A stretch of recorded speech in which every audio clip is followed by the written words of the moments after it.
বঙ্গবন্ধুকে মুছে ফেলা সম্ভব না, এই দুনিয়া উল্টায় গেল না।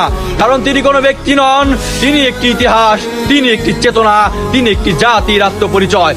যারা ভাবেন ইতিহাস মুছে ফেলা যায়, তারা ভুলে যান ইতিহাস লেখা হয় রক্ত দিয়ে, ত্যাগ দিয়ে আর মানুষের হৃদয়।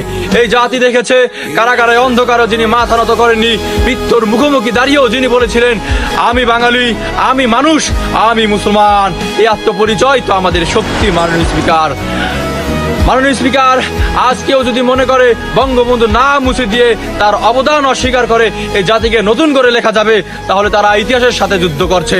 আর ইতিহাসের সাথে যুদ্ধ করে কেউ কোনোদিন জয়ী হতে পারেনি। মাননীয় স্পিকার, এই দেশ স্বাধীন হয়েছে 1971 সালে, কিন্তু সেই স্বাধীনতার বীজ বপন করেছিলেন বঙ্গবন্ধু বহু আগেই। তার প্রতিটি আন্দোলন, প্রতিটি সংগ্রাম এই জাতিকে একটাই পথে নিয়ে গেছে, স্বাধীনতার পথে। মাননীয় স্পিকার, আজ আমরা যে সংসদে কথা বলছি, এই সংসদ, এই রাষ্ট্র, এই পতাকা সবকিছুর পেছনে যে মানুষের অবদান সবচেয়ে বড়, তাকে অস্বীকার করা মানে নিজের অস্তিত্বকে অস্বীকার করা। আমি স্পষ্ট করে বলতে চাই, বঙ্গবন্ধুকে ভুলে যাওয়ার চেষ্টা মানে এই দেশের আত্মাকে ভুলে যাওয়ার চেষ্টা। আর এই জাতি কখনো নিজের আত্মাকে ভুলে না, ভুলতে পারে না, ভুলবে না। মাননীয় স্পিকার, আসুন আমরা বিভাজন নয়, ইতিহাসকে সম্মান করি। যেই মানুষটা আমাদের একটি দেশ দিয়েছেন, তার প্রতি কৃতজ্ঞতা দেখানো আমাদের নৈতিক দায়িত্ব। কারণ জাতি যতদিন থাকবে, বাংলাদেশ যতদিন থাকবে, বঙ্গবন্ধুর নামও ততদিন এই বাংলাদেশে উচ্চারিত হবে, গর্বের সাথে, সম্মানের সাথে, ভালোবাসার সাথে। মাননীয় স্পিকার।